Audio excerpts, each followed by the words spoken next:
Hello everyone, I'm Shannon Slatton in Plymouth. Every day our news team is out in your community bringing you news and information from the place that you call home. Here's a look at today's stories. And remember, you can always find more on our website, ccxmedia.org. I'm Eric Nelson for CCX News. I94 continues to get a MnDOT makeover here in the northwest suburbs. This is a major project that will upgrade a 39-mile stretch of the interstate between Clearwater and Maple Grove.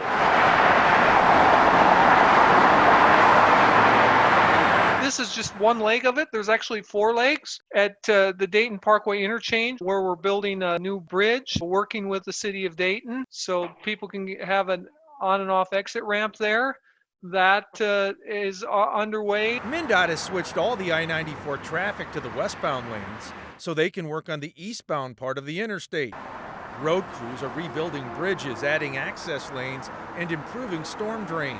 This part of I94 will also be getting new concrete for the first time ever, which dates back some 50 years. If you've driven on that stretch there between Maple Grove and 101, you know it's pretty bumpy there. And so that's the original concrete. What we're doing is what's called a concrete overlay. Just put another layer of concrete on top of it. It's cheaper, will last just as long. This project began in the spring and is expected to be finished in the fall of 2021.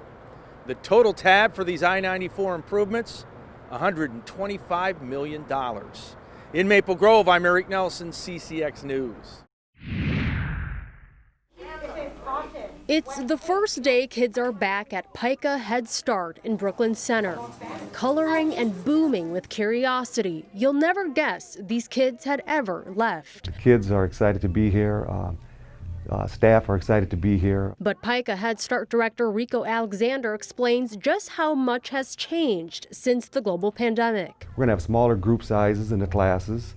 We'll be doing a lot more hand washing, disinfecting of areas a little more often than we have in the past. Masks for staff and temperature screenings are also now mandatory. Alexander says normally there would be 20 kids in a classroom, but now there are only 10 kids per class. The class sizes are going to be smaller so we can make sure kids are spaced out appropriately and create our social distance. There's also less toys and items in classrooms to prevent the spread of germs. Instead, kids are doing more outdoor activities. We have sent the training video home to all of our parents so they understand what will look different when we open. In partnership with the Minnesota Department of Health, PICA is offering a total of 4 community COVID-19 testings for staff and PICA families. To ensure that we can have our staff get tested, and so that if anyone were to present themselves as positive with COVID-19, they can quarantine themselves before they return back to work. Alexander says the 35 students currently enrolled at this PICA location are here for the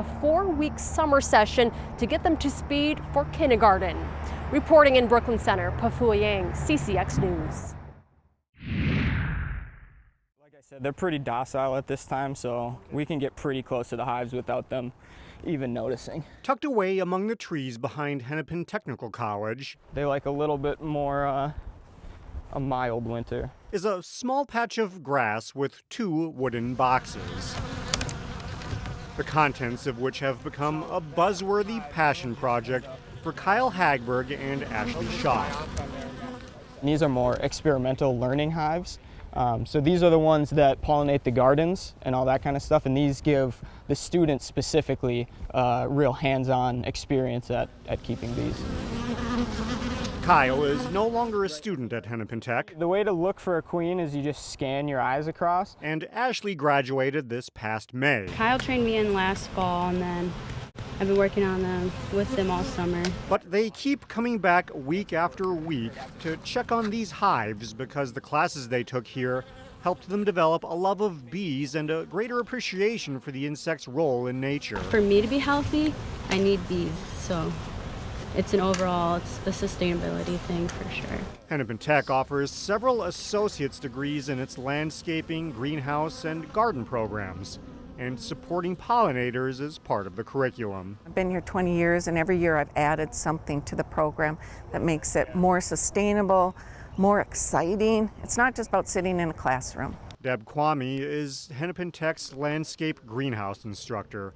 And a few years ago, she added beehives to the mix and had alumni take care of them. They really learn from being in the scene. And so I do a lot of that here. And if you just kind of look on the campus, you'll see all my little spots, and it's for education. For all the work that Hennepin Tech has done with bees, the campus just received a prestigious designation, Bee Campus USA, the 4th Minnesota college to receive the honor. The honor comes courtesy of the nonprofit Xerxes Society for Invertebrate Conservation. Kwame says it helps put the college on the map. It does. There isn't a lot of two-year colleges that have this program. And we just pride ourselves in being a safe haven for these pollinators, and specifically honeybees, which people seem to gravitate to. Kyle and Ashley plan to keep coming back for the remainder of the summer to tend to these hives. Kyle encourages others to support the cause. If we can take steps forward in increasing the health of each little part of the ecosystem, it'll bring the whole thing up. In Brooklyn Park, Delane Cleveland, CCX News. Find more local news stories at ccxmedia.org and follow us on social media.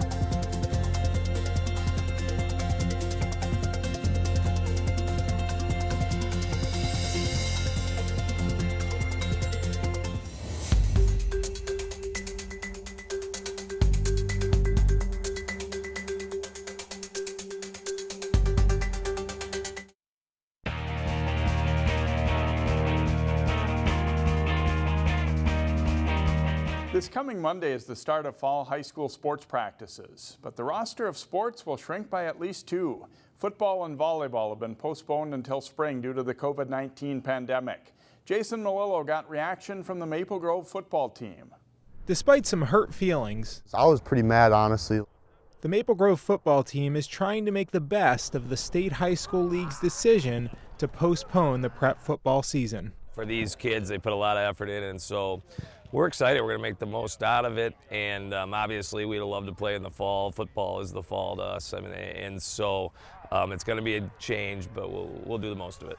Everyone wants to play, and I mean, if you don't want to play, if you don't want to get the virus, you don't have to play or whatever, but it's the player's choice, but it is what it is. We just have to make the best of it. This is a fluid situation, but chances are a pandemic spring football season will be different than a traditional fall season. We really haven't heard a ton of details. I've heard either 5 to 6 games, and then I really am hoping that we're at that point. I know they're wavering on the playoffs, but football isn't football without the postseason, and so I really hope that we find a way to have the postseason, because that's what it really is about. And so I think hopefully with those 12 weeks they come up with a good game plan. I know they're planning on 6 games, I think, instead of 8, and then hopefully the postseason comes, because there's nothing like postseason football for those kids. So I hope that's an opportunity they get. The postponement of the season could also adversely affect the recruitment process for seniors who are aiming to play on the college level. National Signing Day is like in February, so that'll mess it up since we're playing in March. So we'll just have to go from there. So hopefully we'll be able to get like some camps in or something and just show like the coaches that you're working now. The Crimson is hoping to keep working together through the fall. So far, the State High School League hasn't set guidelines for fall football practices. Jason Melillo, CCX Sports. In a close vote, the State High School League also decided it was too risky to play volleyball this fall. One of the state's top programs is Champlin Park. We heard from their coach, John Yunker. The news fall athletes, coaches, and parents were waiting for came down this week from the State High School League, and it includes a move to early spring for volleyball due to COVID-19 concerns. Maybe not surprising, just with everything going on. Of course, the players and coaches are frustrated and disappointed because we were looking forward to having a season, but you look at the big scheme of things, it's probably the right thing to do. But now it's just the frustrating part is probably there's more questions than there are answers at the moment of what are we allowed to practice and what will the spring season look like. As much as any sport, top volleyball players view the high school season as important, but probably secondary to their club seasons. This new, hopefully one-time high school schedule, March to May, could definitely cause friction.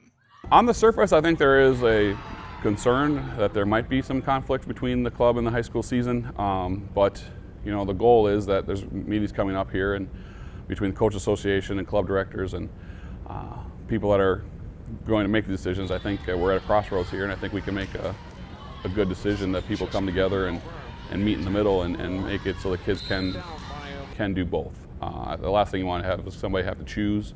John Yonkers helped to build a powerhouse program at Champlin Park, and he's also a club coach.